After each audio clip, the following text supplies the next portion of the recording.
Welcome back. This is Brittany Sunshyne. We are going through Breaking the Habit of Being Yourself, Dr. Joe Dispenza. There's a whole playlist. Go check it out. And we are rounding the bend, as they say, I think, getting through the end of this. So let's finish strong. Okay, so this is step 5 now. And he's going through the different steps of how we're actually going to be applying the work, applying it.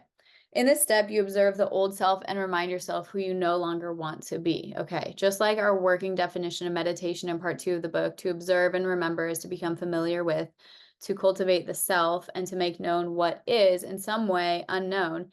Here you will become completely conscious of by observing the specific unconscious or habitual thoughts and actions that make up that state of mind and body that you named earlier. And step 2, recognizing. Then you will remind yourself about, by remembering, all of the aspects of that old self that you no longer want to be. You will become familiar with yourself being the old personality, the precise thoughts you no longer want to give power to, and the exact behaviors you no longer want to engage in. So you never fall back into being the old self. This frees you from the past. What you mentally rehearse and what you physically demonstrate is who you are on a neurological level. The neurological you is made up of the combination of your thinking and actions on a moment-to-moment basis. This step is designed to create greater awareness and a better observation of who you have been, metacognition. As you reflect and review your old self, you will get clear on who you no longer want to be. Observing, become conscious of your habitual states of mind.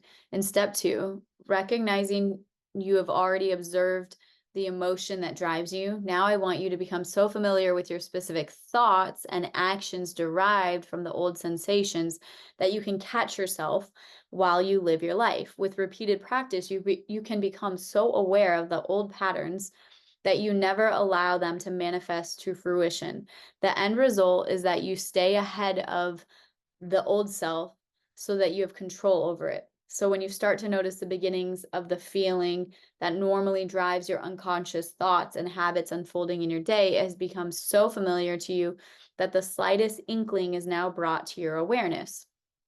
As an example, if you are overcoming a dependency on some substance such as sugar or tobacco, the more you are able to sense when the pangs and the tugs of the body's chemical addiction begin, the sooner you will be able to battle against them.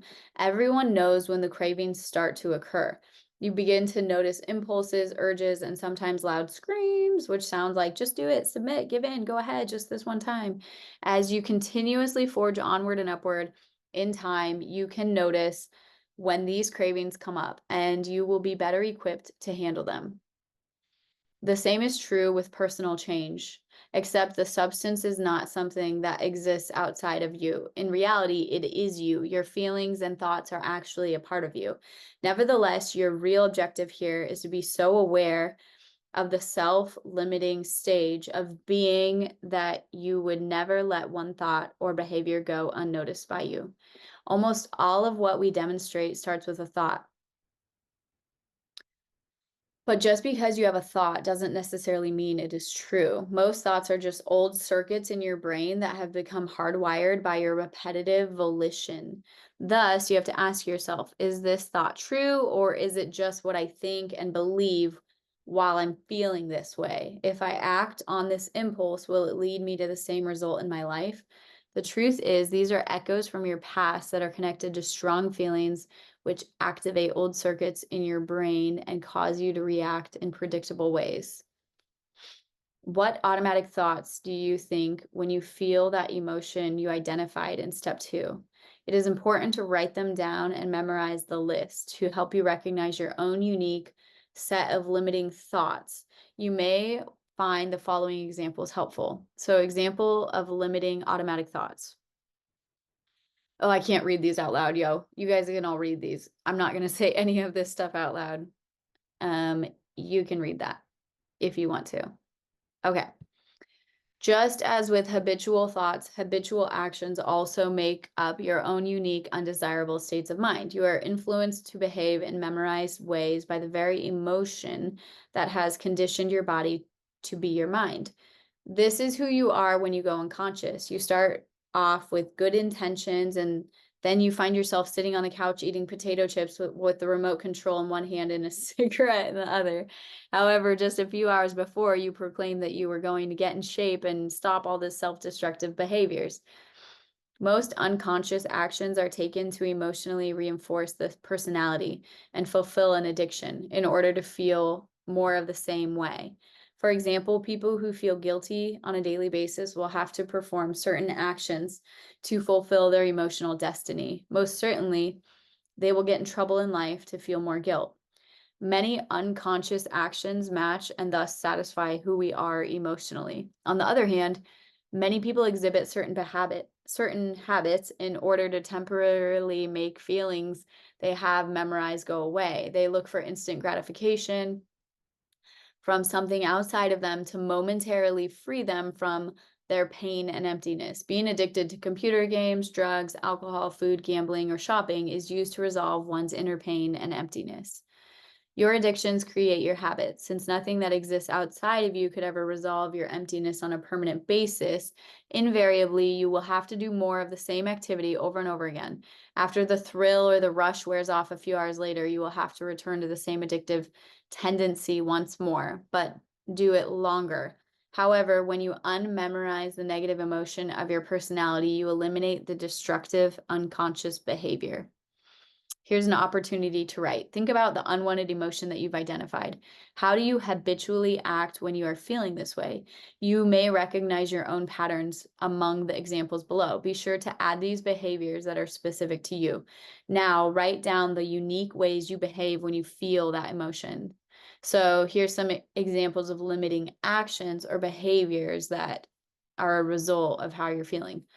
Sulking, feeling sorry for yourself, sitting alone, eating away depression, calling someone to complain about how you feel, playing obsessively on the computer, picking a fight with someone you love, drinking too much and making a fool out of yourself, shopping, spending more than you have, procrastinating, gossiping or spreading rumors, lying about yourself, throwing a temper tantrum, treating fellow employees with disrespect, flirting with people when you are married, bragging, yelling at everyone, gambling too much, driving aggressively, trying to be the center of attention, sleeping in every day, talking too much about the past.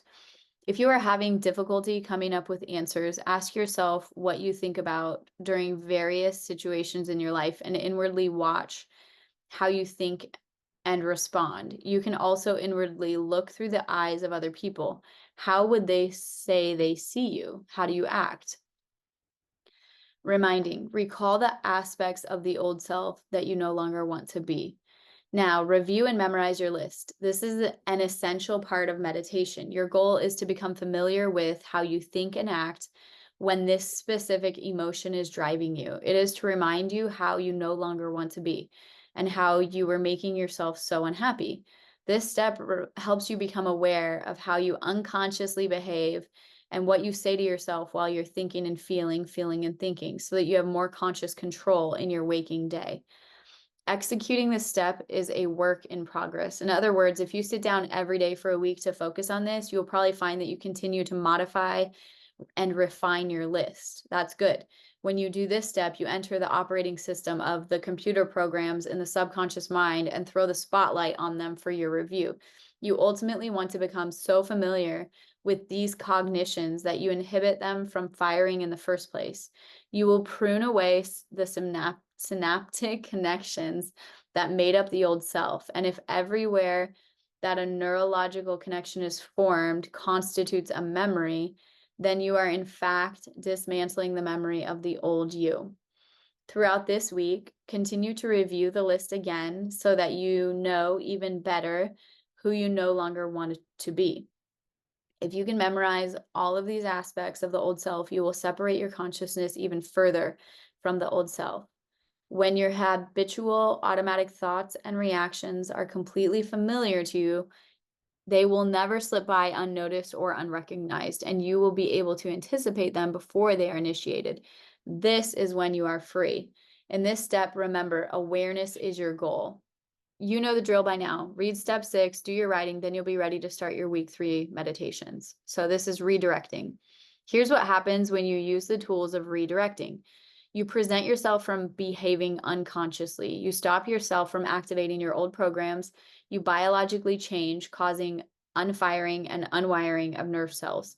Similarly, you stop the same genes from being signaled in the same ways.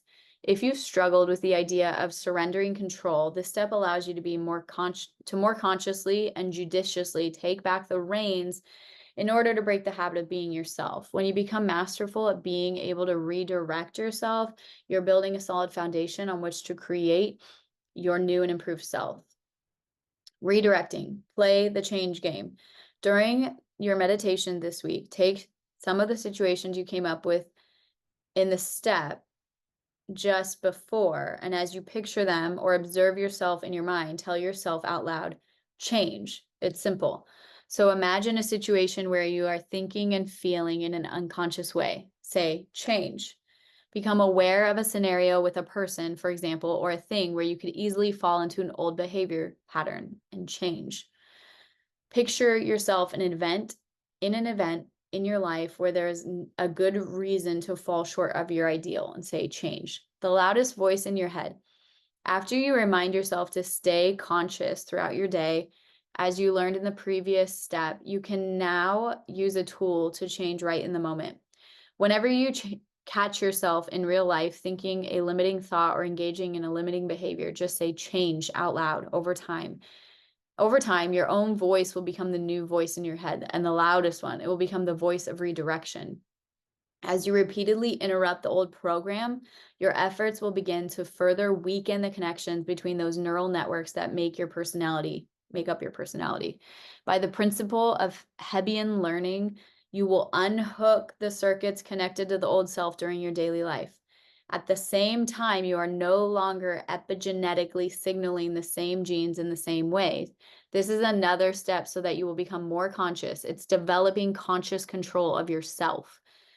When you can stop a knee-jerk emotional reaction to something or to a person in your life, you are choosing to save yourself from returning to the old you that thinks and acts in such limited ways. By the same idea, as you gain conscious control over your thoughts that may be initiated from some stray memory or association connected with some environmental cue, you will move away from the predictable destiny in which you think the same thoughts and perform the same actions, which will create the same reality. It is a reminder placed by you in your own mind. As you become aware, redirect your familiar thoughts and feelings and recognize that your unconscious states of being. You are also no longer using up your valuable energy. When you are living in a state of survival, you are signaling your body into emergency status by knocking it out of homeostasis and thus mobilizing a lot of energy. Those emotions and thoughts represent a low frequency of energy that is consumed by the body. So, when you are conscious and change them before they make it to the body, every time you notice or redirect them, you're conserving vital energy you may use for creating a new life. And how many of us know what it feels like when your body has gone through this huge spiral and you release all of that toxic stress hormones, and then you feel yourself swimming in it until it has time to circulate out of your being. So to be able to catch yourself early also saves all that lag time afterward where you're just sick in your own being.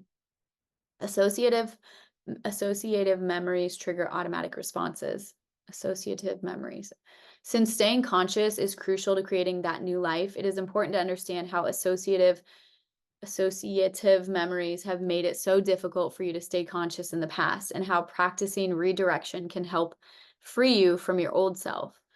Earlier in this book, we saw that Pavlov's classical conditioning experiment with dogs beautifully illustrates why it can be so hard for us to change. The dog's reaction in that experiment, learning to salivate in response to a bell, is an example of a conditioned response based on an associative memory. These memories exist in the subconscious mind. They are formed over time when the repeated exposure to an external condition produces an automatic internal response in the body, which then elicits an automatic behavior. As one or two of the senses respond to the same cue, the body reacts without much of the conscious mind's involvement and turns on by a thought or a memory alone.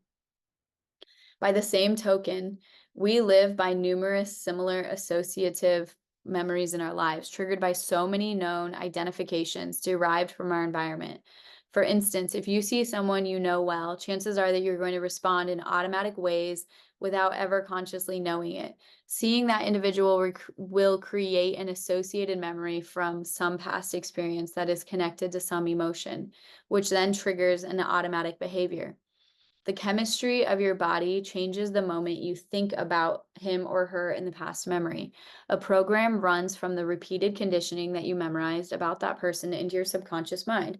And just like Pavlov's dogs, in moments you are physiologically responding unconsciously. Your body takes over and begins to run you subconsciously based on some past memory. Your body is now predominantly in control. You're out of the driver's seat consciously because your subconscious body mind is now controlling you. What are the cues that cause this to occur so quickly within you? They can be anything or everything in your external world. Their source is your relationship to your known environment. It is your life, which is connected to all the people and the things you've experienced at different times and places. This is why it is so difficult to stay conscious in the process of change. You see a person or hear a song, visit a place, remember an experience, and your body begins to immediately turn on from a past memory. And your associated thoughts about how to identify with someone or something activates a cascade of reactions below the conscious mind that then returns you back to the same personality and self. You think, act, and feel in predictable, automatic, memorized ways. You subconsciously re-identify with your past known environment, which then returns you to your known self living in the past. When Pavlov continued to ring the bell without the reward of food being present, in time, the dog's automatic response lessened because they no longer maintained the same association. We could say that the dog's repeated exposure to the bell without the food dwindled their neuro-emotional response. They stopped salivating because the bell became a sound without any associative memory. Catch yourself before going unconscious. As you run through a series of situations in your mind's eye in which you stop yourself from being the old self emotionally, your repeated exposure to the same stimuli mentally will, over time, weaken your emotional response to that condition. And as you consistently present yourself to the same motives of the old identity and notice how you automatically respond, you will become conscious enough in your life that you catch yourself from going unconscious. In time, all of those associations that turn on the old program will become just like the dog's experience of the bell without food. You no longer knee-jerk back physiologically to the neurochemical you connected to familiar people or things. Thus, your thought about a person who makes you angry or your interaction with the ex-boyfriend can no longer tug on you because you've mindfully stopped yourself enough times. As you break the addiction to the emotion, there can be no automatic response. It is your conscious awareness in this step that then frees you from the associated emotion or thought process in your daily life. Most of the time, these reflexive reactions go by unchecked by you because you are too busy being the old you. It is important that you rationalize beyond the barometer of your feelings to understand that these survival emotions are affecting your cells in adverse ways by pushing the same genetic buttons and breaking down your body. It raises the question, is this feeling, behavior, or attitude loving to myself? After I say change, I like to say, this is not loving to me. The rewards of being healthy, happy, and free are so much more important than being stuck in the same self-destructive pattern. I don't want to emotionally signal the same genes in the same way and affect my body so adversely. Nothing is worth it. Woo! Let's shout that from the rooftops. I'm going to read that again. So any of those self-deprecating like cycles that we run, this is not loving to me. The rewards of being healthy, whole, at peace, happy, and free are so much more important than being stuck in the same self-destructive pattern. I don't want to emotionally signal the same genes in the same way and affect my body so adversely. Nothing and no one is worth that. Okay. Week 3. During your week 3 meditations, your aim is to now add step 5, which is observing and reminding. Then step 6, redirecting to the previous step so that you're doing all 6. Okay. Throughout your day, as limiting thoughts and feelings come up, observe yourself and automatically say change out loud, or hear this instead of the old voice as the loudest voice in your head. When that happens, you'll be ready for the creation process. Okay, so he's going through, these are the steps. Okay, I think that's it for this. Let's see. Now, where we pick up next time, we're going to go over creating and rehearsing.